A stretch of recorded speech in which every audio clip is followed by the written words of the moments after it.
Welcome to A Change of Heart podcast. I'm your host, Angel Walston. And in this space, we navigate life together. We ask the hard questions like, what is the truth you haven't told? But most importantly, we grow together. And sometimes that leads to a change of heart.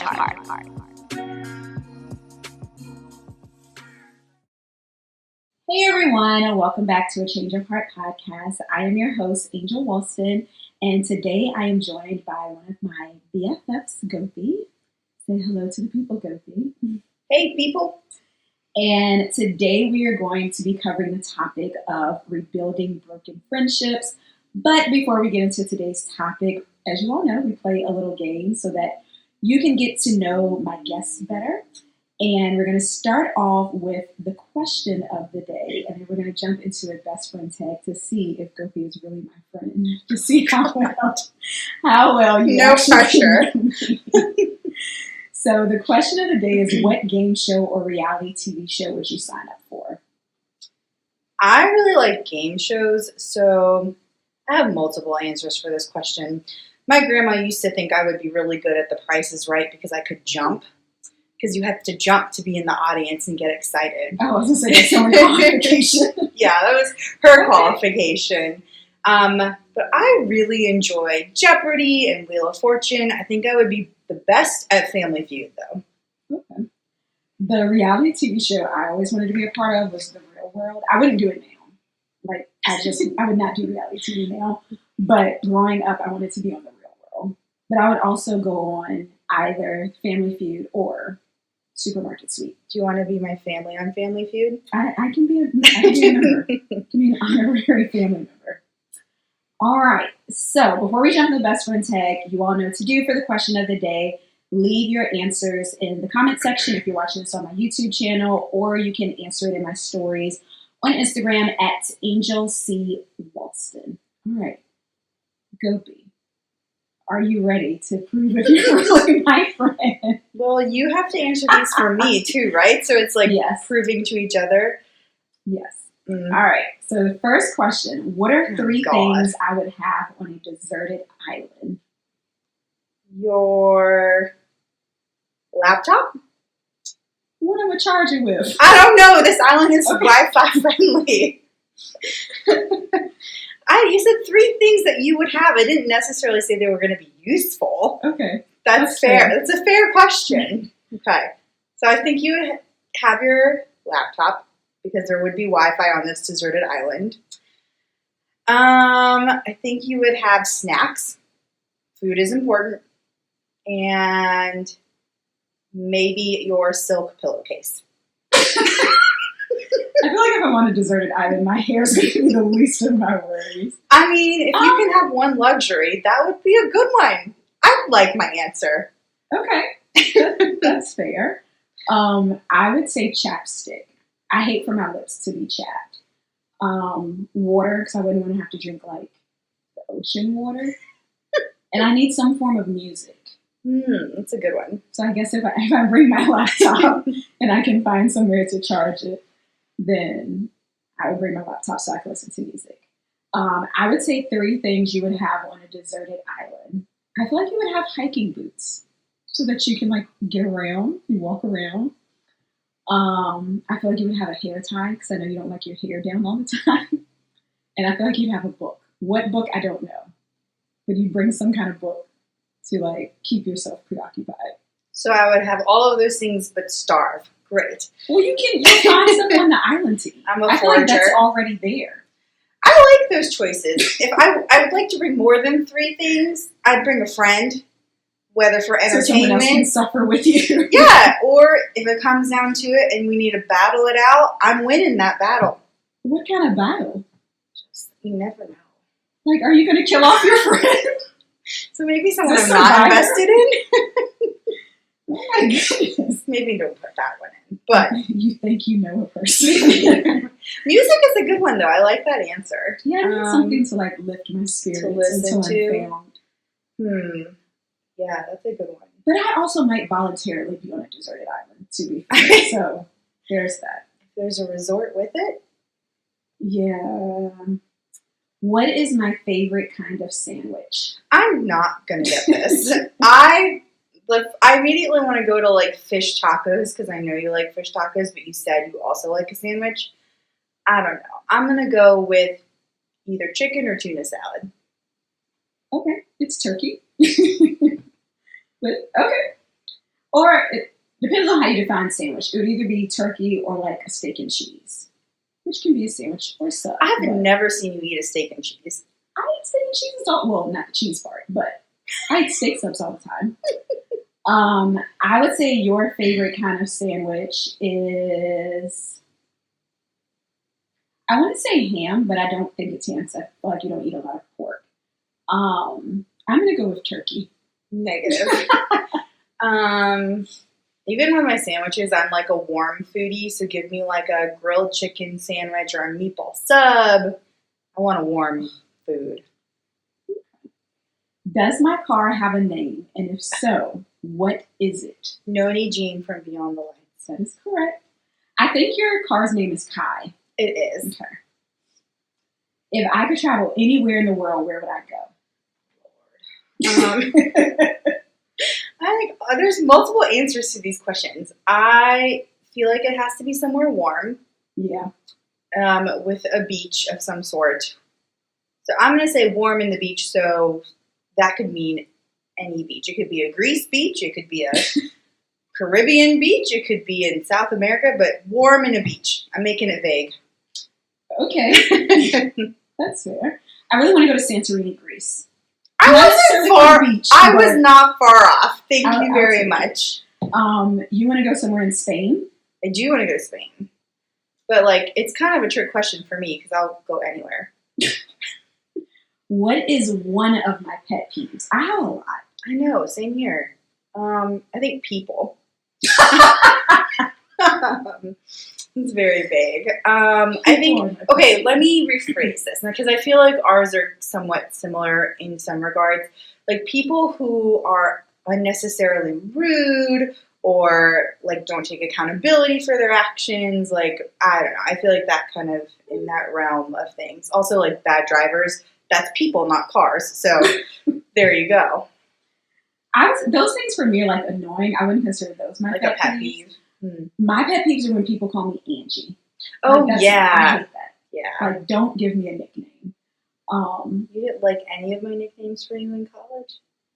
No, I don't mind a nickname, but like, don't give me a nickname out of my name that I did not ask for. Got it. Like, and also don't shorten my name when it's like, it's still 2 syllables. Like, that defeats the purpose. Don't abbreviate. Yeah, I do not like that. And it doesn't bother me as much if someone says it as like, they think that's my name. Like when people call me Angela and it's like, they think my name is Angela. It's like, I'll correct it. But people who like say it and like, my name is Angel, I hate that. One of your pet peeves is, I feel like if you're expressing something that bothers you and someone it's like it's not that big of a deal, or look at this instead of like focusing on that, like not allowing you to just like express how you feel without trying to be like, you shouldn't feel like that, if that makes sense. That's accurate. Like, or if I'm trying to be vulnerable and say, hey, I'm feeling this way, and it's kind of like you said, like disregarded or swept under the rug, or like, I mean, don't get me wrong, I love me some Jesus, but don't just say, I'll pray for you. Like, I need you to listen and hear me and let me express what I'm feeling, and not necessarily needing advice all the time, but just needing for an ear. Yeah. I should have said for your pet peeve, you don't like it when people misunderstand you. Yeah, I don't like that. Yeah, I should have done that. That was good. I'm changing my answer. When did we become friends?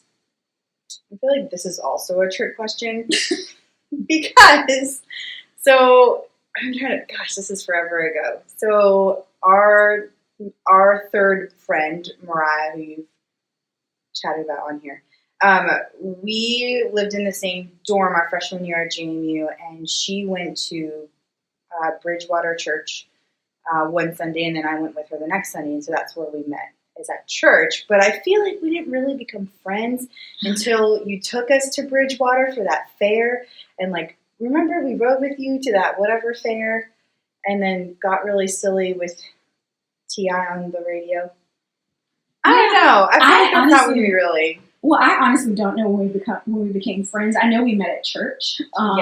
But like specifically when we became friends, I don't know. Like, there wasn't like a defining moment. Yes, I don't have anything in mind that is like, oh, this was when I knew. But I feel like we knew of each other maybe like a year before we actually became friends. A year? I feel like it was a while. I definitely feel like it was a while. I could see that being plausible too. I don't know.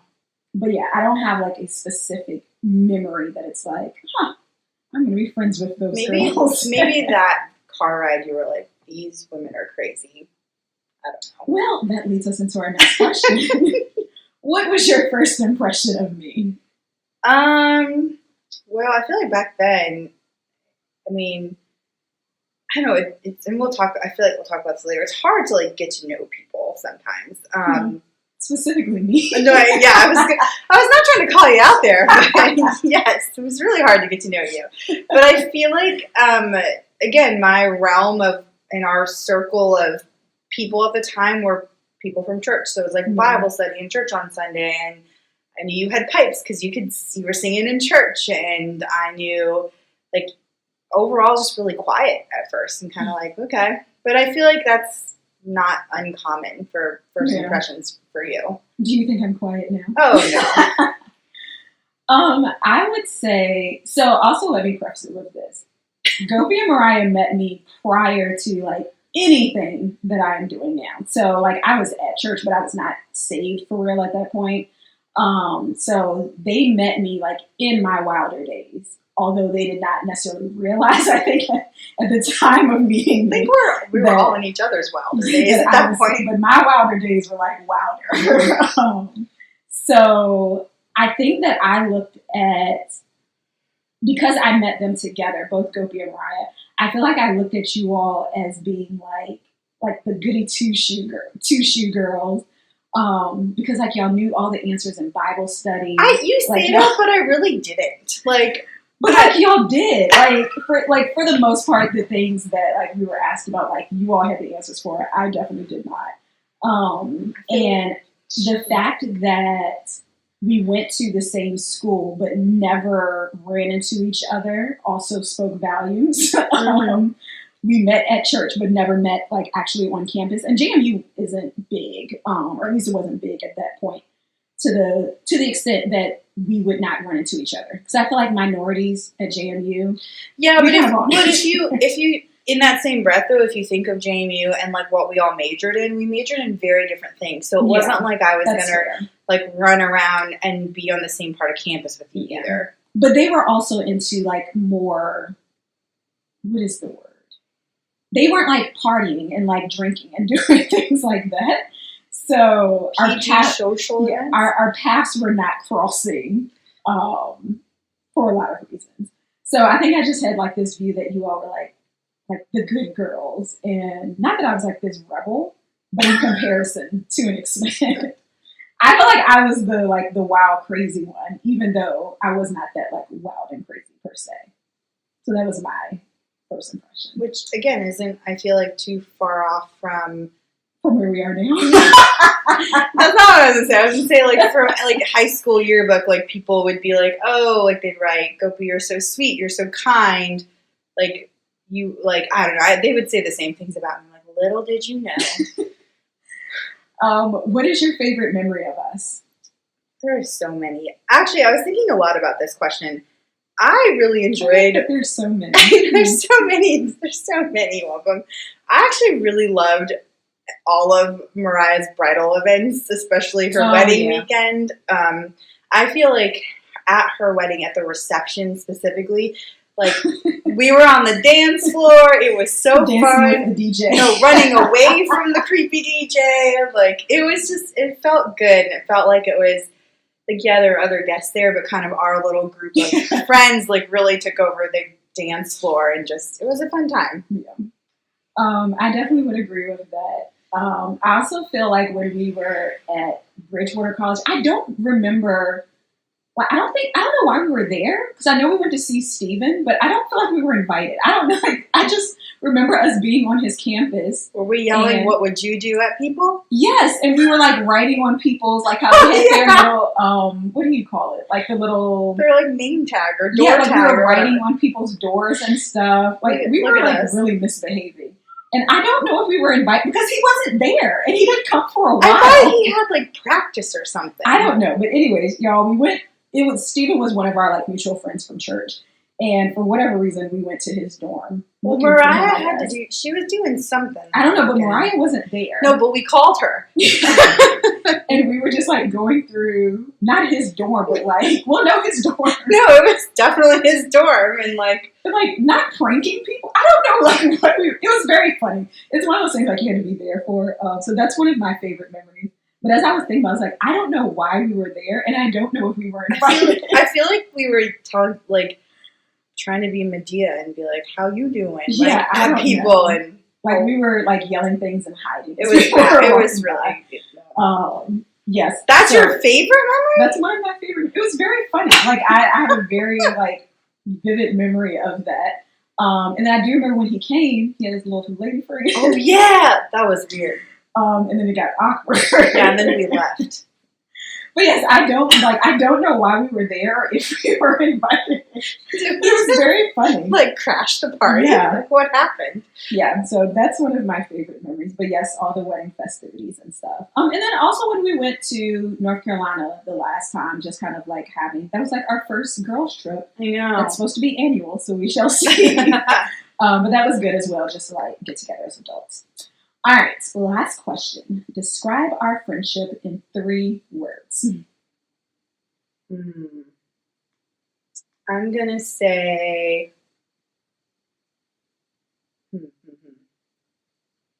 funny, because I think we make each other laugh a lot and say very snarky things that I wouldn't say out loud necessarily to anyone else. I'm going to say genuine and long-lasting.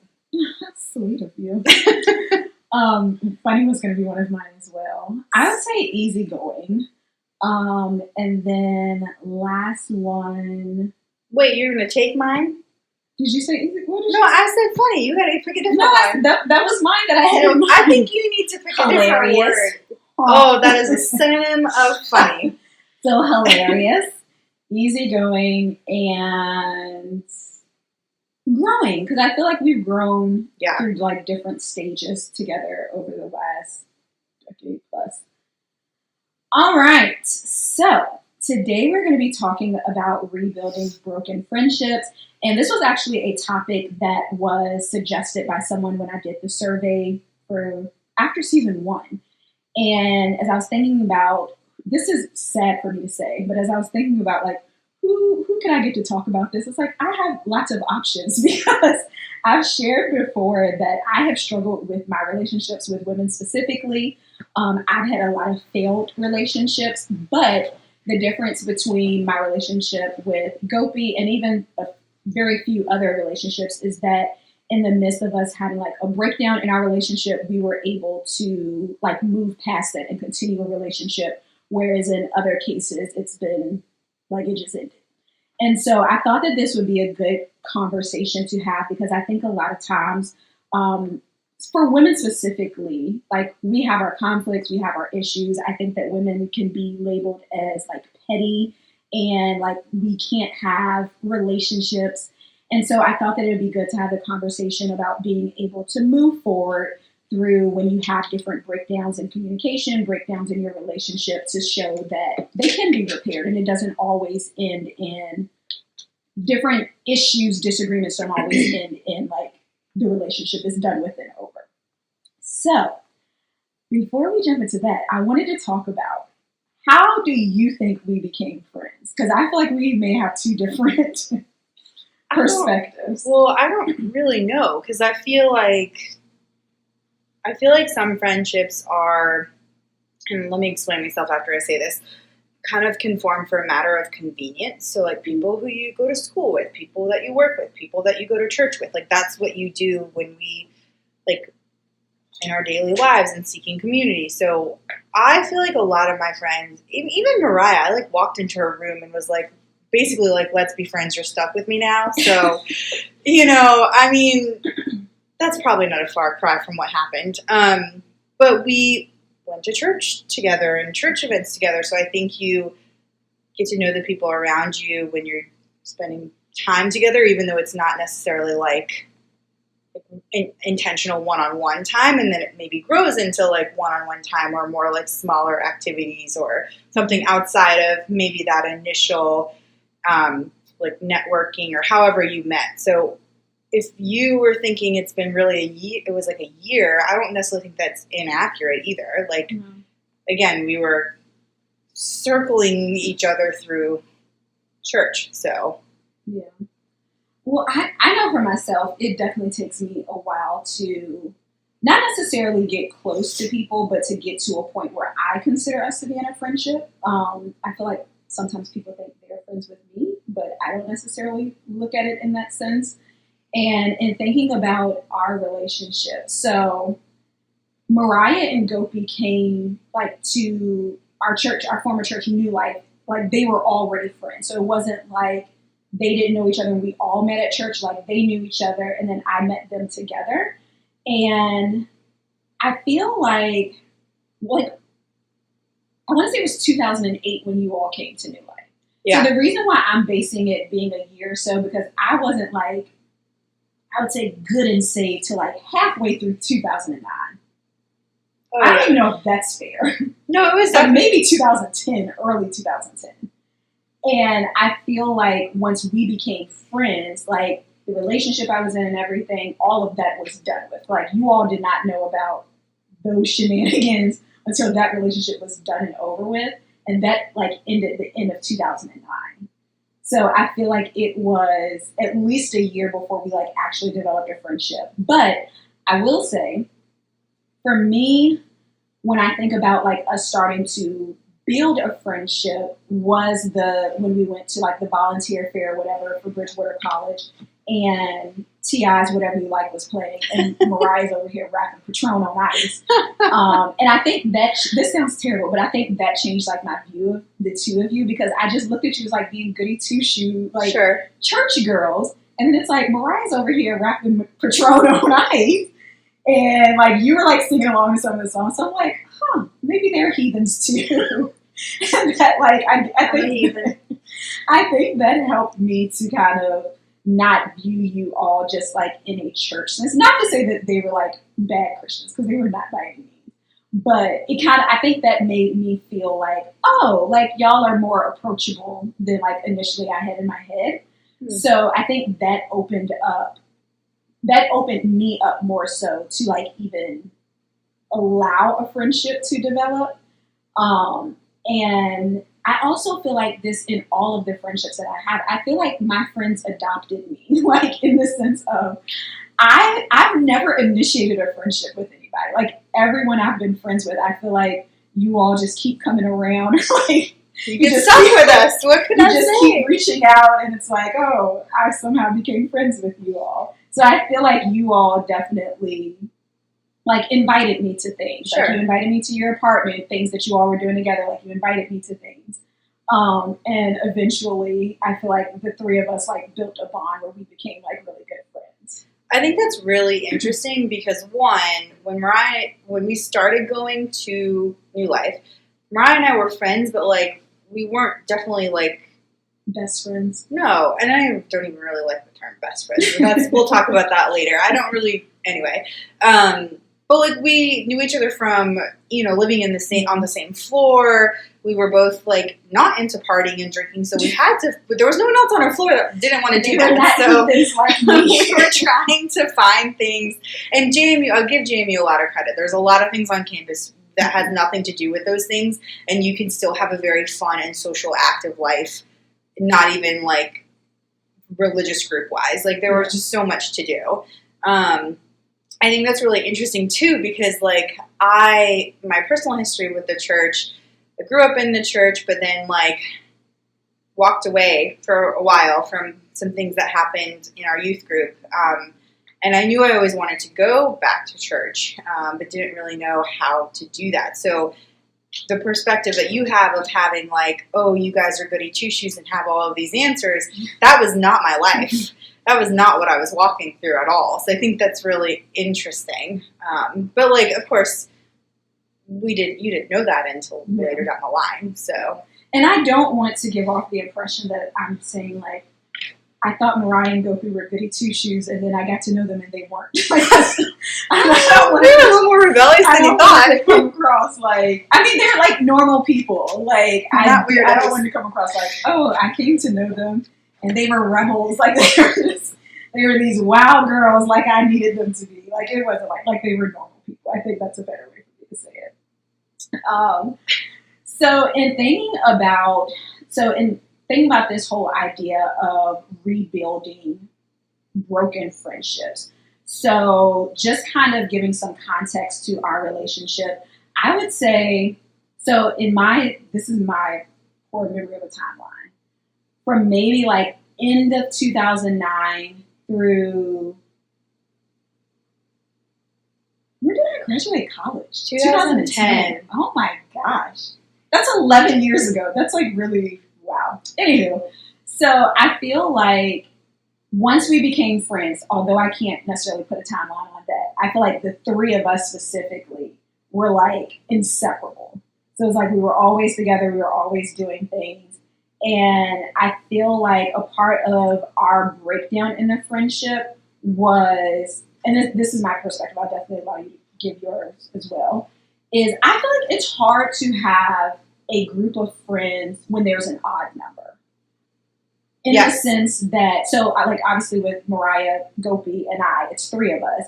I feel like it's normal for people to kind of pair up. And so when you have an odd number, like in one way or another, like people can feel left out.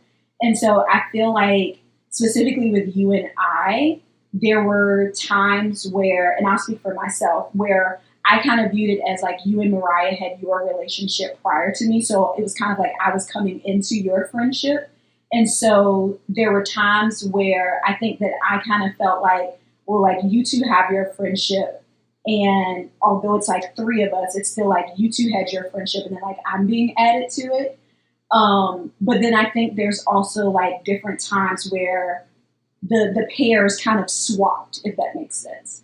And I think and just thinking about like our breakdown, a part of it was communication, like on all parts of feeling like different things were happening that we either didn't feel comfortable sharing or things that like it could have been talked about, but it didn't.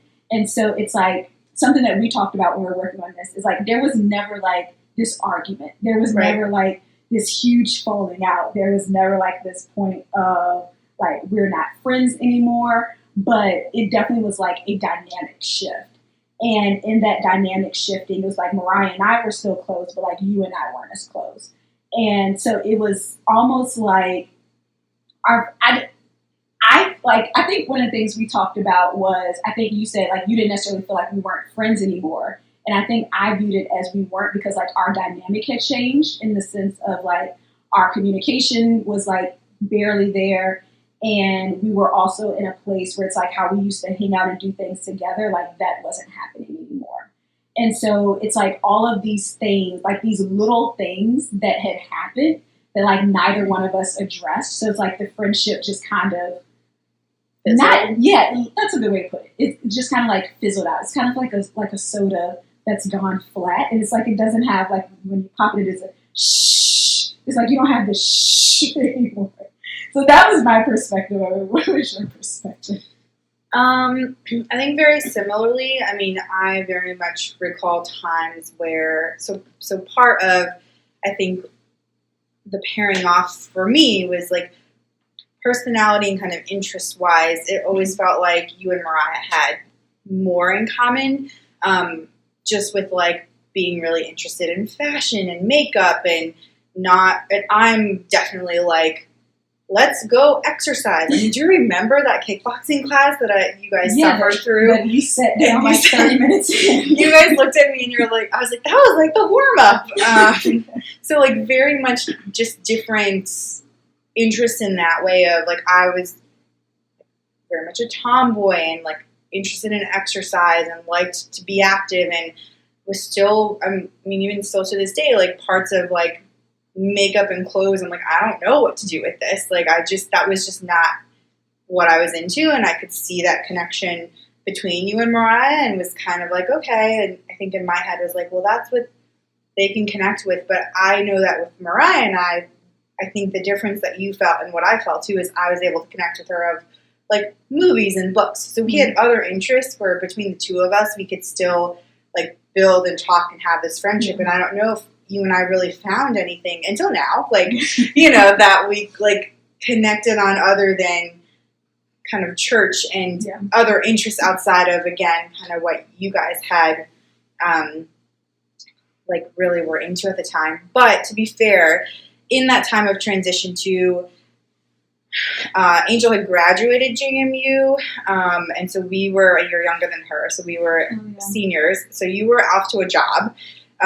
We were still in the midst of school, so I'm sure that changed part of the dynamic. And then I know for me personally, around that time, kind of like end of junior into senior year, that's where I started meeting some of our other groups of friends through like one of the youth groups on campus. So I like still went to Bridgewater on Sundays and for Bible study during the week, but then on like Friday nights, Saturday nights when like the other youth group would hang out, it was just more like individuals around our age. I mean, Bridgewater, I love it dearly, but it was very small. Very small. I mean, sometimes it would be like Henry, Sarah, the three of us, Steve. I mean, there would be like 10 people max there. So I know for me, I was walking through a time spiritually too where I needed to find fulfillment and community elsewhere as well. So a lot of layers to like where that kind of started to separate. And then I think after Mariah and I graduated, we all were in different parts of Virginia. So naturally, you know, this spatial relationship creates distance too. And at that time, like, I also had gotten waitlisted into grad school and was trying to walk through what that looked like. I mean, there's, again, a lot of layers to this, but I really feel like part of our quote-unquote break, and I don't even want to call it a breakdown or a break. I mean, we just weren't close, and that's what we're going to talk about, like, how we fix that. But all of those factors, I think, contributed to that fizzling out, as you said. Yeah. And so I thought that it would be good to talk about different things regarding friendships with Gopi. And the questions that we're going to discuss aren't necessarily specific to us. I told her we can leave it open to just like our experience with relationships in general. But in thinking about, in repairing friendships, whether it was with our friendship or just with relationships that you've had in the past, what factors have helped you to be able to move forward with someone where there was like a fracture in the friendship and you all were able to at some point like come back together and either like rebuild from the ground or you were able to repair and go forward? Yeah, that's a tough question because I feel like, again, I don't necessarily view friendships as like broken. I just think things change. That's hard. I feel like there have been some friends who, again, it's based on distance. Like when we were in school together, and again, not even necessarily like my friendship with Angel, but some of my other college friends, when they graduated and moved on, and then when I moved on as well, that time and space was really hard. You had to be intentional about it, and that was something that you don't talk about as far as how to do that as an adult. Like again, because you're friends of convenience at that point. And not that that's a bad thing, but I feel like for me, it just depends. So like I have a friend of mine who we're roommates in undergrad at JMU, and we have stayed good friends for a very long time, and that's because we text each other once in a while. It wasn't like every day, but like every couple months we'd shoot each other a hey text and have a phone call. When I moved to Virginia Beach after grad school, she came to visit me a couple times. So I think it's just a matter of like really figuring out, one, if you want the friendship to be sustainable and what that looks like in a new dynamic a lot of the time. And then two, like how do you make that intentional effort? And again, depending on your,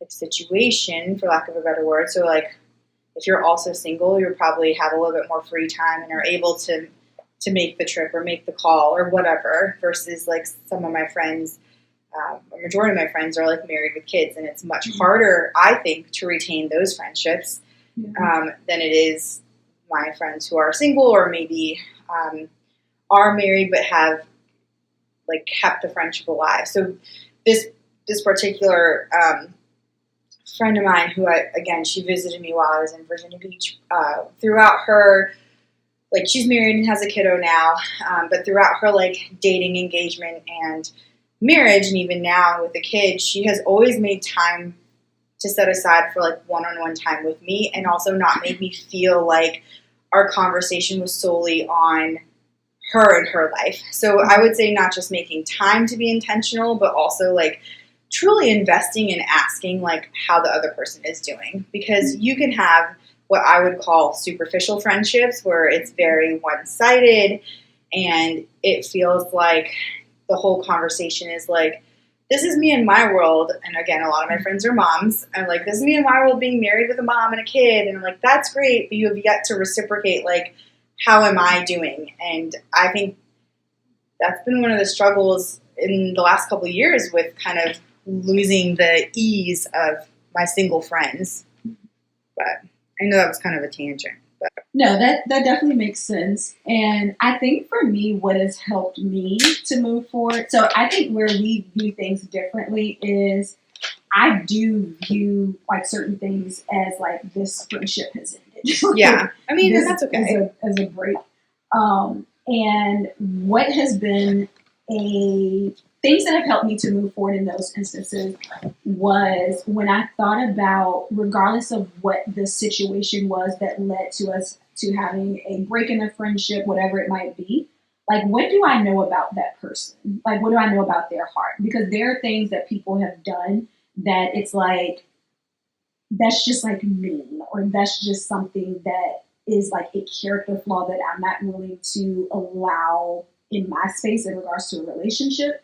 But then there are also things that it's like, I know that whatever your response may have been, whatever may have transpired, it's like, it's not coming from a place of like, your intent is to hurt me, or that your intent is to like intentionally make me feel bad, even if I felt that way based off of whatever may have happened. And so it's something that I try to keep in mind in regards to moving forward in a relationship. It's like, what do I know to be true about this person?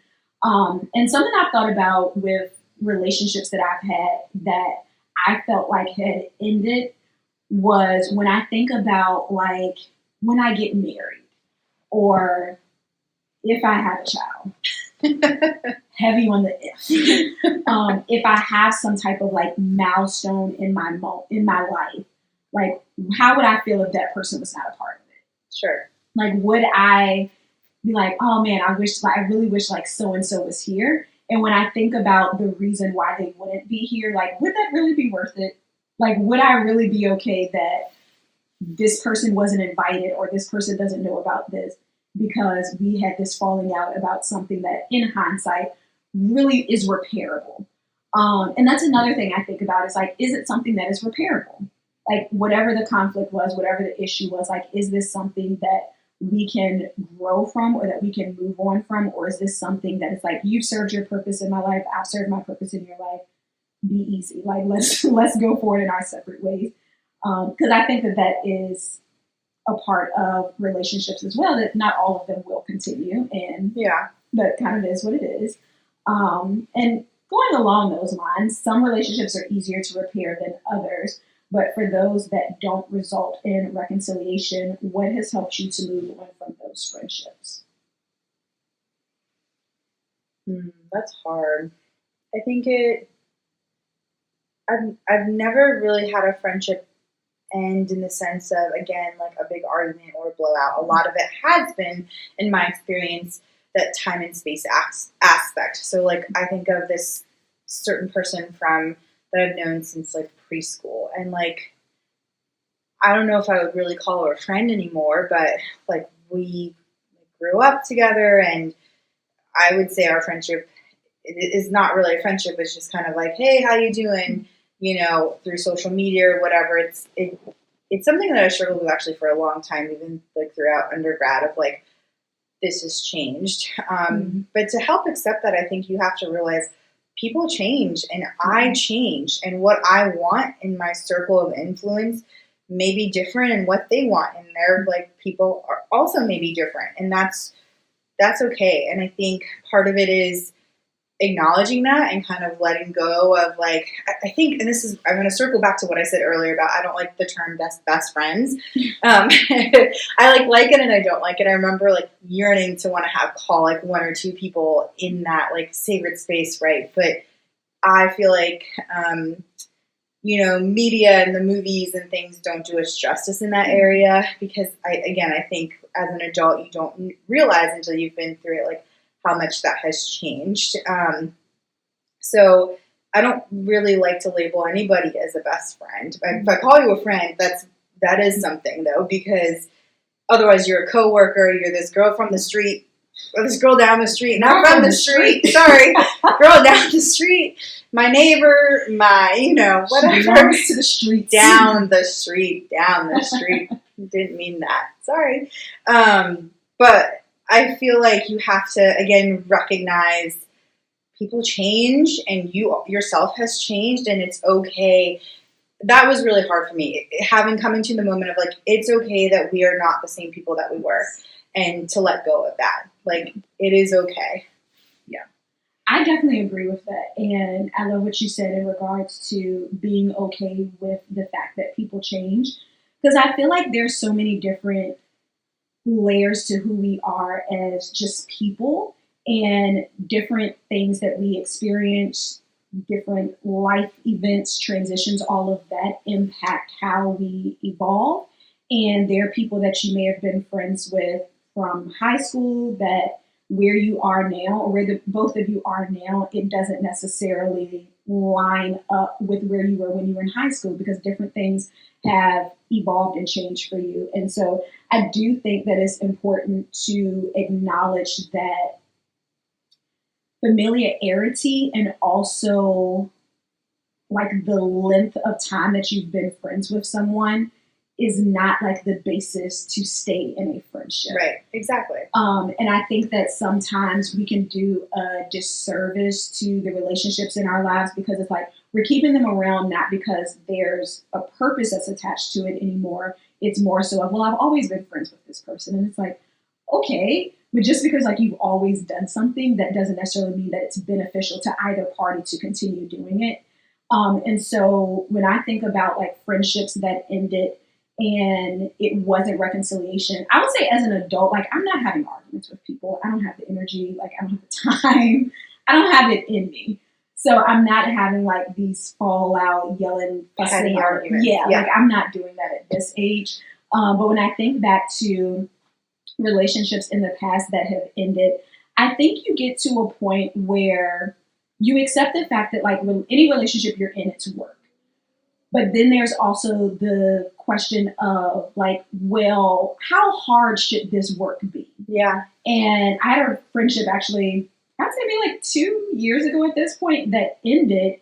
And we like both kind of got to a point that's like, we feel like we're forcing communication at this point. Like we feel like we're forcing like, well, let me check in on you. Let me make sure. And it's like, I just feel like it doesn't have to be like that. You can outgrow people. You very much so can outgrow people. And it doesn't mean that you hate the person, dislike the person. It's just that relationship no longer, it served its purpose. I won't say it no longer serves its purpose. It served its purpose. And we can put ourselves in a position to do more damage by trying to make something work or force something to work that isn't working. And so I think it's getting to a point of being okay that we have nothing else at this point to give one another.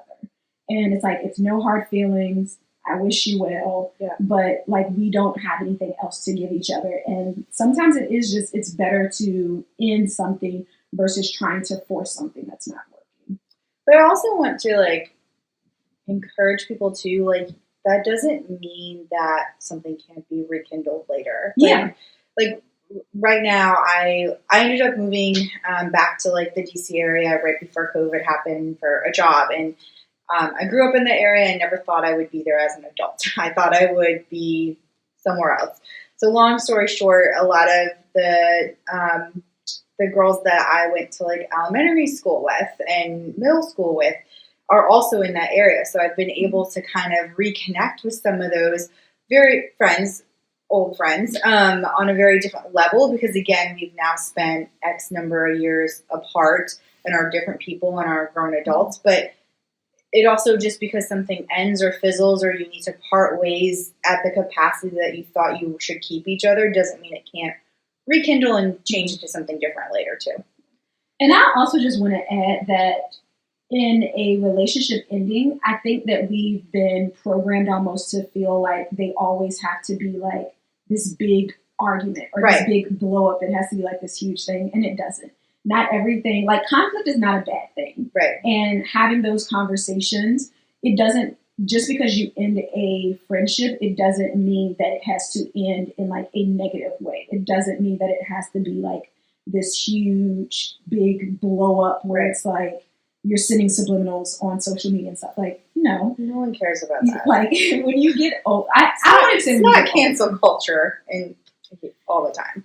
But I feel like it doesn't come with age. It just comes with maturity. You can have conversations with people and in things in a way that, like, if you leave the door open for a possible rekindling, that it's not going to be awkward because how things ended weren't done. It wasn't done in like a malicious or evil, just like angry way. All right. So what has navigating the hard parts of friendship taught you about conflict? I'm trying to think of how I want to word this. Well, I mean, you kind of started with like conflict is not bad. Again, you're two fully formed adults and you're going to have disagreements and differences of opinion. But I think you can still have those friendships with conflict with a big but, if you know how to like respect each other's person. So I'm trying to think of an example and I don't have one necessarily off the top of my head. But it's easier said than done, because I believe in adult relationships. If it's a true friendship, you could, have a phone conversation or go to lunch and say, hey, this has been on my heart. I've been feeling this way. I would really like to discuss, like, I don't know, whatever it is. But easier said than done. Like I am already thinking of like a person in my life that I need to have this conversation with, and it kind of terrifies me. But at the same time, I'm like, but as you mentioned earlier, I know their heart. I know that like we have been like friends for a long time, and I know that this would just airing this out is going to help the relationship, even if it's not necessarily like seeing each other as often as we do. That's okay, but like airing out like what you're frustrated about is going to be helpful in the long run. Whether that is like giving you the confirmation of, yes, let's fix this, or, okay, we need to start moving and changing our dynamic. Yeah, I definitely think like communication has been what the hard parts of friendship has taught me about conflict, is that a lot of times the thing that we are like stressing over, worrying about, that we feel uneasy about, by not communicating it, it just lingers. Yeah, builds up. Yes, and the more that it lingers, I feel like it creates more space for us to create like a whole novel in our head about like what the other person is thinking, how they're going to respond, how they're going to act. And it prolongs a conversation that ultimately you'll have at some point. But then it also just puts you in a position where I feel like you're having this inner conflict with yourself that's like it's unnecessary, because if you were to have the conversation with the person, you could get all the answers that you are creating in your mind that may or may not be true. Yeah. So I would definitely say like just learning to communicate better, and also being willing to see things from someone else's perspective. Because I realized for myself that I definitely have a more like emotionally detached type of personality. I'm okay with saying that. That's a good way to put that. Yeah. Yeah. And so it's like I recognize that like certain things that does not bother me may bother someone else, and that doesn't invalidate like their feelings or their experience just because it's something that I don't care about. I also tend to not care about a lot of things, which I'm not saying that in a good way by any means. But so I would definitely say like navigating the hard parts of friendships has helped me to be more willing to see things from someone else's perspective versus just mine. And then also just understanding, like I was saying earlier, that conflict, it doesn't always have to be like this bad thing. It doesn't have to be, I feel like we're always going to be nervous about it, but it doesn't have to be this thing that is like how we see in the movies, like ain't nobody loving hip hop and like fighting, throwing drinks and all of that. Like we're tired. We work all the time. Like we're in our 30s and we're tired. Like we literally do not have the energy to like fight with our words even. Like it's too much. I do want to say too, like, again, definitely easier said than done. And if you keep those feelings bottled up inside, then you actually won't really enjoy the person that those feelings are towards when you are together, because it bottles up and then you pop open like a biscuit can and you can't go back in, and then you're just like kind of left with this mess. So if you're not necessarily ready to take that step of like my situation, I am not sure how I'm going to approach it exactly, but I have like written a letter in my journal, and I have like written down the 3 points that I want to make, and like the 3 solutions like I would like to bring to the table. I'm just a person that like, if you're going to have an issue, like bring an idea to the table for us to brainstorm about. So it's, again, like you may not be ready to take that step of like calling up and being like, Angel, we got to talk, but like you can still get those feelings out in a healthy way to just get them out of your system. And then when you're ready to have that one-on-one with whoever, might be actually more productive that way too, because you've organized your thoughts and you're not doing it out of emotion or reactionary. Yeah. And speaking of reactionary, I also think it's important to know yourself well enough to know how you respond and handle things. Because I know there are some people who, like, if there's an issue, they want to confront it head on, like right then and there. That doesn't work for everyone. I'm not the type of person that works for. And so if you need like space and time, like that's fine as well. But just, I think it's important to communicate that as well. It's like, hey, I know we need to talk about this, but I need some time to like. Yeah. Well, and I was going to say, like, also know your audience. If the person that you're trying to have this kind of heart to heart with, you know, is really like reactionary, or like maybe like, I don't know, you just need to know your approach to, like, if you, for example, if like Angel and I were having an issue and she came in and started yelling at me, I'm going to shut down. Like we won't have a conversation. I'm going to shut down and we won't talk. Like, so that's not her audience. That's not me, you know? So like, you know, that's something that you learned as you become friends with somebody too, is like, what is their operating system? Yeah.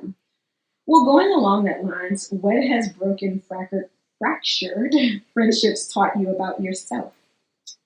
Several different things. One, I think it's taught me a lot about who I am as a person and what I want in my friendships. Do I want people who are kind? Yes. Do I want people who, you know, are loyal but not loyal to a fault, who can dish it to me and you know, mentally high five me in the face if I need to when I'm in the wrong? Like being able to have that, you know, true, genuine vulnerability with someone. You hang on to those. You really do. You hang on to those. I think too, for me, like it's taught me how to communicate better. And I've had situations where I've tried to talk to someone and in my head, I've already played it out and it's going to be great and I'm going from A to B and they're going to accept it and change, and that's the whole kit and caboodle. And then that's funny. Isn't that really funny? And then it doesn't go that way, and you're like, well, crap. Like, what do I do now? So I think, one, how to communicate to people and learning things like reading your audience, getting your emotions and thoughts down on paper before are really important tools with some of those like kind of fractured friendships. And then again, like, what is it that I want? Like, we are at this age where as Angel said, we're in our 30s and I'm tired. I am tired. I don't have time. I'm open to people. I want people in my life that are going to be able to fill me up when my cup is empty, and also that I can fill up when their cup is empty as well.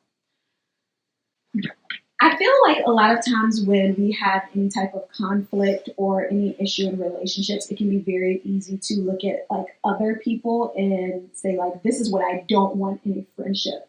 And what broken friendships have taught me, for me, was it helped me to be more self-aware. So it helped me to be more self-aware in the sense of realizing like I need to communicate. So let me say this. One of my friendships that there was a couple of fractures that we repaired along the way was that I'm the type of person, like, I do get quiet. And when I need space, like, I may not text you, I may not call you. Could be a week, could be a couple weeks. Like, it is what it is. And it's not anything personal against the person. But, like, when I need space, when I need, like, my alone time, I just kind of go ghost. And that's something that I do feel like I've gotten better about it as an adult, but definitely like when I was in like high school, college, that was not uncommon for me.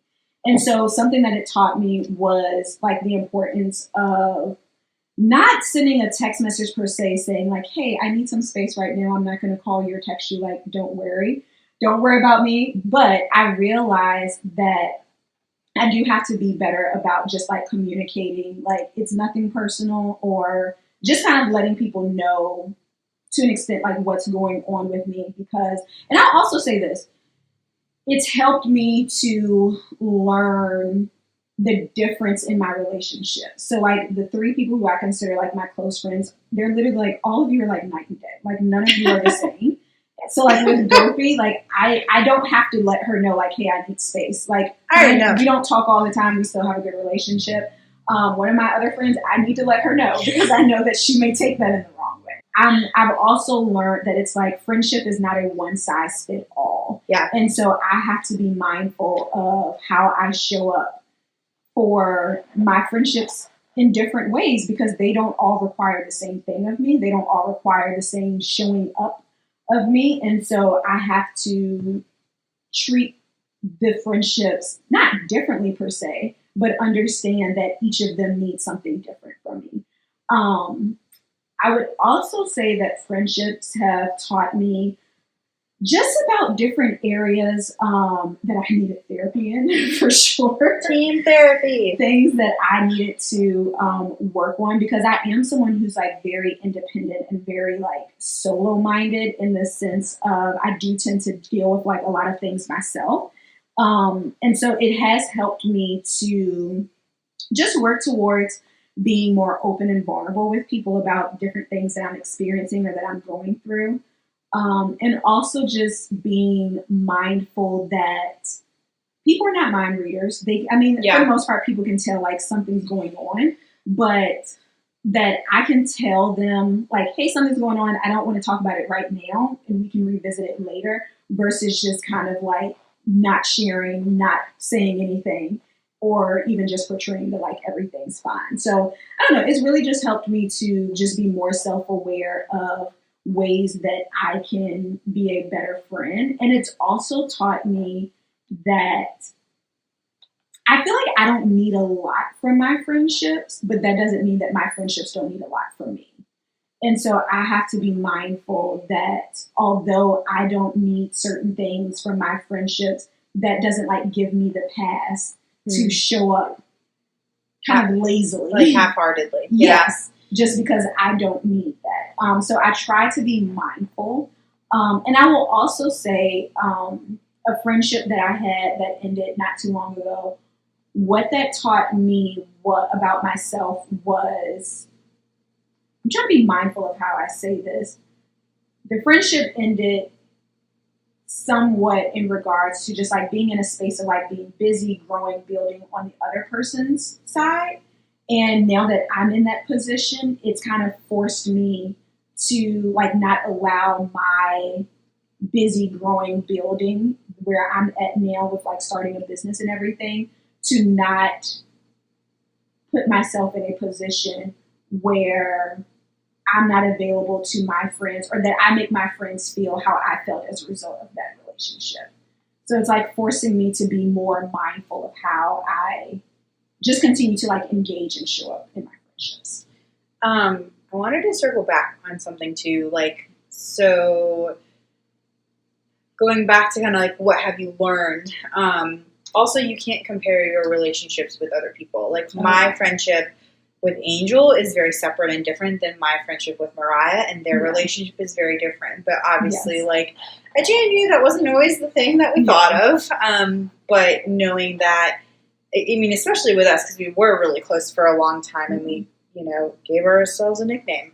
So I think that's also something that's hard to do, especially when your group of friends might know each other on like more intimate levels. But in that same breath, sorry, I'm going back to what you said about being like self-aware and of yourself. I saw this really great post on Instagram the other day that was like questions to ask your friend before venting to them. And one of them was like, do you have the mental space right now to be there for me? No. And I thought, no.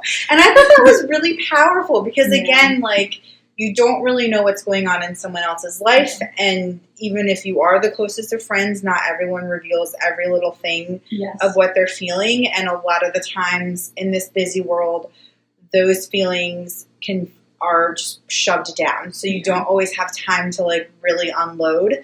But I thought that was really powerful. So I'm going to try to be doing that a little bit more before I just like call up people and be like, let me just like complain and vent about the things happening in my life without asking like, hey, like, can you help me like take this on? And another one of those questions that I really liked was like, do you need an ear to listen to? My advice, you know, I think it goes back to that communication of like, I might be like, hey Angel, I really need to vent to you about something.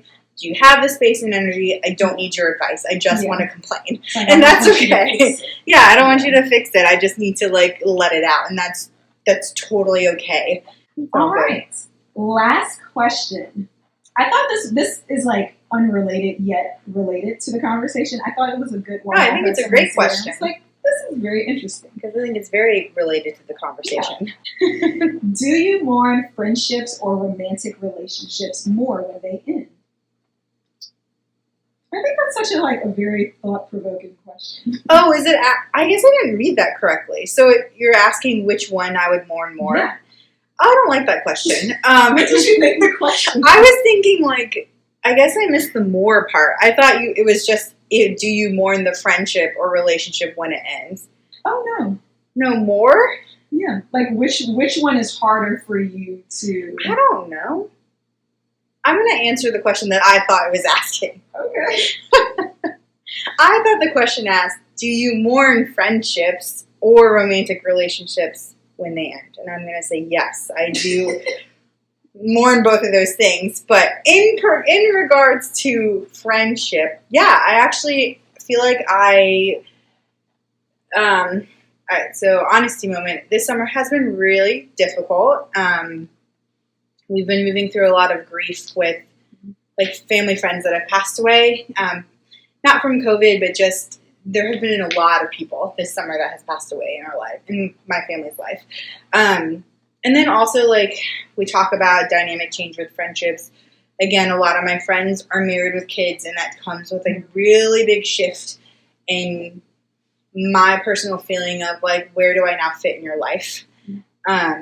So I'd say I do mourn friendships. I mourn what we had, and that doesn't mean that I'm not excited about what is the possibility or necessarily that change, but change is hard and it's inevitable.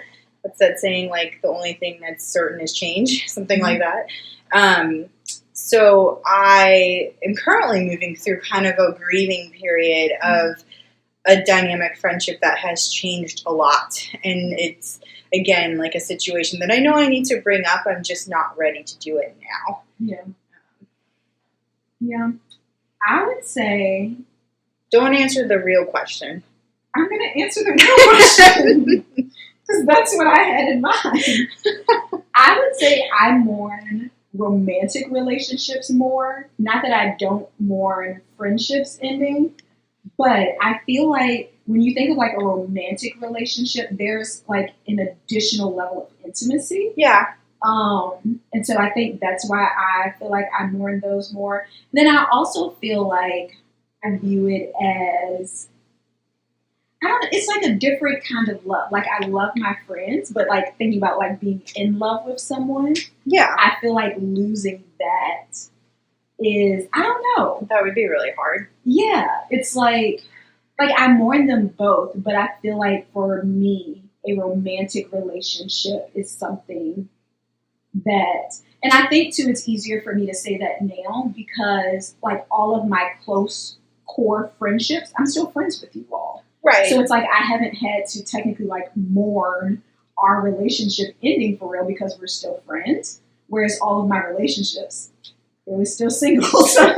Well, no, but that's, I mean, it's also a good point too of like, we've been talking about friendships and like, we know that changes, but like, again, maybe over romanticized in like media and the movies, like your romantic relationship, your partner, they're your rock, they're your, like part of your foundation. And so that is on a different and deeper level than necessarily like two friends growing apart. Yeah. So I don't know. That's a good question. I clearly read it wrong, but I still feel like you can mourn both. Yeah, I definitely feel like I mourn both, but yeah, I feel like romantic relationships hit you at I don't know. That's hard. For me, I feel like romantic relationships hit me at a different level, but I feel like it is easier for me to say that when like my friendships of decades plus, I'm still friends with y'all. So, but I also think about it in the sense of like, at this point in time, to lose a friendship that I've had for 10 plus years, that would be like losing a sister. So like, that's kind of like losing family, whereas like a romantic relationship, like that feels like family as well. I don't know if you can really compare. Like, I don't think you can compare. I think it's different types of mourning. Like, but I feel like romantic relationships hit me harder. Well, and I can see that because you have, with romantic relationships, there's a physical aspect that's a whole nother, layer of intimacy and vulnerability. I don't like that question. I don't think there should be a more or a compare. I feel like it's like its own separate question. I feel like it's different. Like you definitely can mourn differently. Yeah. But I'm not necessarily saying, I also feel like it depends on who it is. So like my last situationship, like I didn't mourn that more than I did a friend because it's like, that was 6 months of my life and you wasted my time. So it's like, I think you suck as a person. Down with the patriarchy. Yes. Whereas like if it's a friendship that I've had for years, I'm definitely going to mourn that more. So I do feel like there are different factors that play a role in which one. Yeah. So before we wrap up, tell people how they can connect with you on social media. Or you can talk about your hashtag. Oh, God. Okay. No, I will. Okay. How can you connect with me? I really only use Instagram. So don't try to find me on Facebook because it just won't happen. I really like Instagram. That is my jam. That rhymes. So you can find me on Instagram. My handle is Dr. Gopes. She's a real doctor. It's Legit. not just for her. No, I actually Instagram. have the student loans to prove it. So Dr. Gopes, DRGOPES. But obviously my real name is Gopi, Gopi. So that will be the best place to connect with me. Angel called me out. So I'm doing this not new, but at the beginning of this year, I really love to learn about new people and new things. And one of the things I committed myself to this year was expanding my knowledge on women, and also more focused women of color, but women in general who have made impacts or are positive people or making contributions to society in different ways. So you'll see on my Instagram, I have a monthly hashtag that I created called Spark Positive Energy that highlights a different woman every month. These are people that I've just follow on social media or, again, have found in different ways that I think are making a really positive impact. And I love just sharing that information and knowledge to others, especially we know women can tear each other down. So this is my kind of rebellious nature of putting positivity out into the world by heathen, by highlighting them and what they're doing. So check it out, guys. All right. Thank you for being my guest, Gopi. Thanks, Angel. This was fun. You can come back again. Oh, thanks. You're inviting me back. That's impressive. All right, everyone. Make sure that you share this episode with a friend. Share it with your girlfriends. And until next time, don't forget, be whole, be healed, and be authentic. Bye. You want to say bye? Oh, bye. Sorry, I didn't know I was saying goodbye.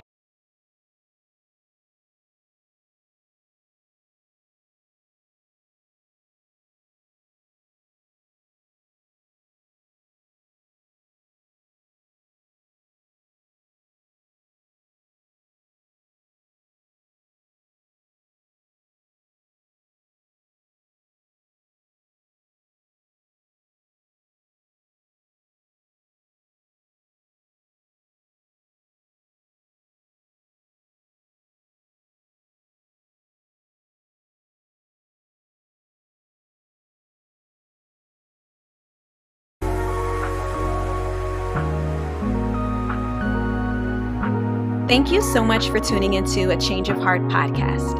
I hope you were encouraged, and please take a moment to share with a girlfriend, and don't forget to download the episode. Lastly, I would love to connect with you.